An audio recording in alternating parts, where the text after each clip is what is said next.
आज मैं गवर्नर पर इसलिए जा रहा हूँ, मेरे बहुत सारे ग्रीवेंसेज हैं। एक्चुअली मेरी वाइफ ने मुझे ज्योतिप्रिय मलिक से मिलाया था 2015 में। मिलाने के बाद में वो उससे बहुत फ़ोन पे बात करना और आना जाना चालू हो गया था।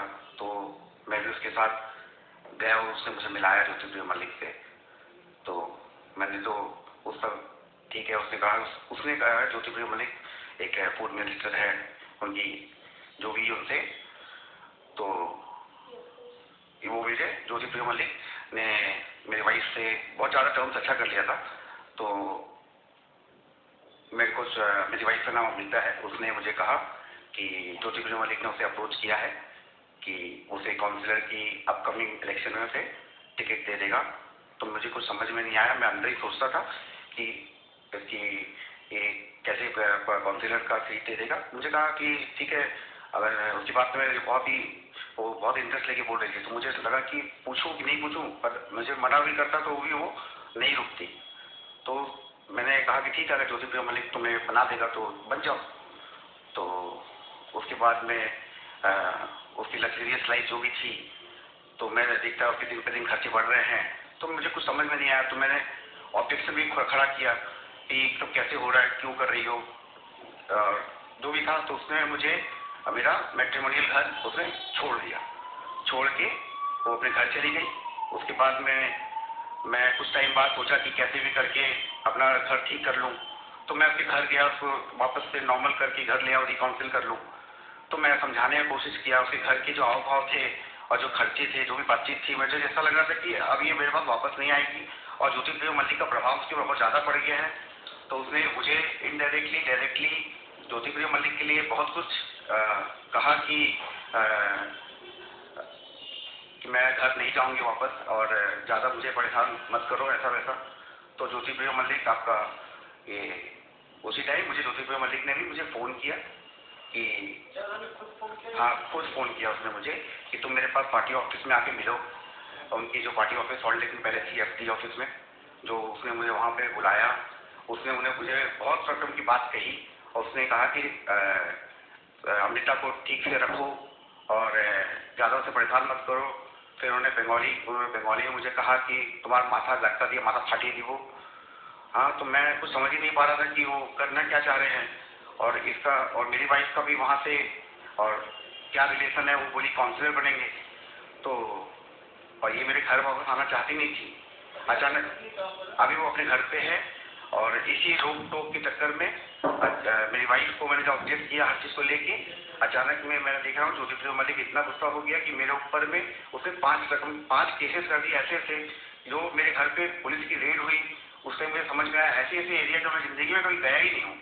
गाय भाटा, पेट्रोपोल, आपके नौपारा, क्रिमिनल केसेस कर दिए हैं, 420 केसेस, फॉरेनर्स एक्ट, और आपके स्नीपर टॉक लेके मेरे घर पे पुलिस रेड कर रही है। 100 पुलिस ऑफिसर्स आ रहे हैं, गेट एग्जिट पर, सोसाइटी में सब कोई देख रहे हैं इतनी पुलिस क्यों आ रही है।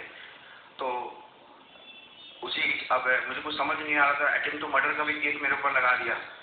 तो मैं 4-5 महीनों तो कलकत्ता छोड़ दिया था। मेरी मम्मी बहुत बीमार रहती है, घर बेमतलब पुलिस घुस जा रही है। तो कुछ केसेस में मैंने बेल भी लिया है और कुछ केसेस मैं मेरे कोर्ट में बेल के एप्लीकेशन किया हूँ, जो मैं आप लोग मीडिया को दिखा सकता हूँ कि मेरा बेल मूवमेंट हो चुका है। अब ऑलरेडी ज्योतिप्रिय मलिक को मैंने 40 लाख रुपया दे दिया है। उन्होंने एक्सटॉर्ट कर चुका है हर तरीके से। पुलिस आती थी पैसे मांगने के लिए। जब मैं 4-5 महीना नहीं था, उसी दौरान मैं बाहर से अब मेरे घर से पैसा अरेंज कर करके मेरे घर वाले जाके मंत्री को अपने हाथ में पैसा देते थे और बड़ी परेशानी से मैं निकला हूँ।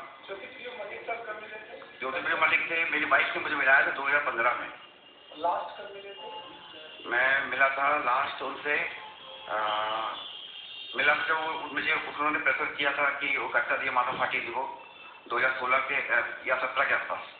देखिए, पिछले 8 महीने से मैं संदीप अग्रवाल का केस देख रही हूँ। जिस तरीके से इनके ऊपर फॉरेनर एक्ट लगा है, तो मैंने इनके पूरी फैमिली का ITR, पासपोर्ट वगैरह सब कुछ मैंने DM को भेजा है और इनका भी। तो foreigner act as per law लगाने की कोई भी संभावना नजर नहीं आ रही है।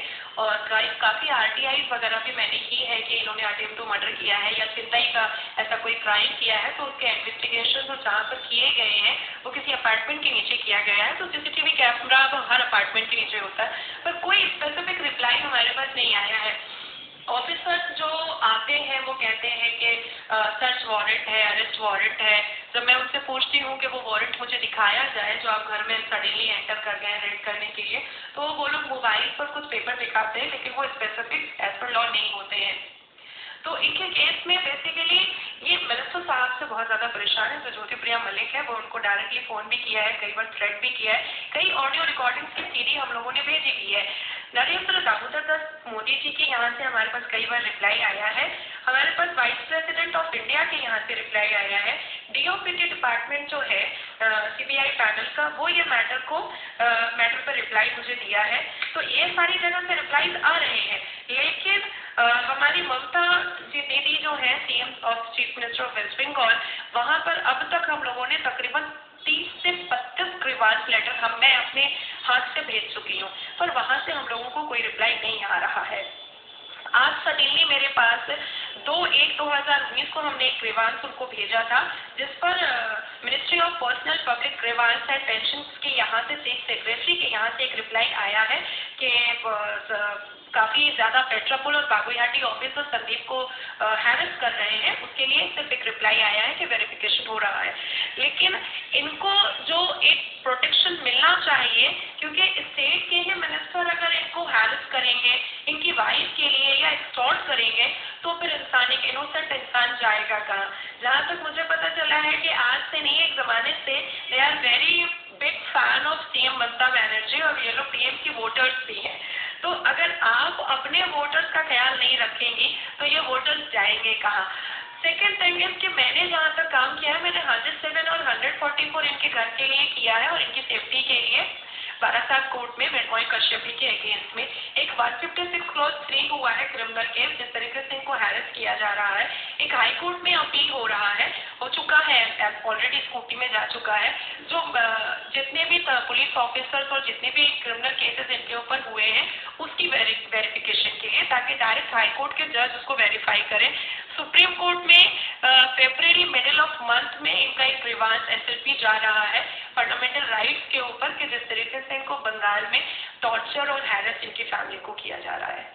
तो मैंने पूरा लॉ का अकॉर्डिंग टू लॉ ही मैंने प्रोसेस किया है, और इस मैटर को मैं एज पर लॉ ही मैं देख रही हूँ एज अ काउंसिल।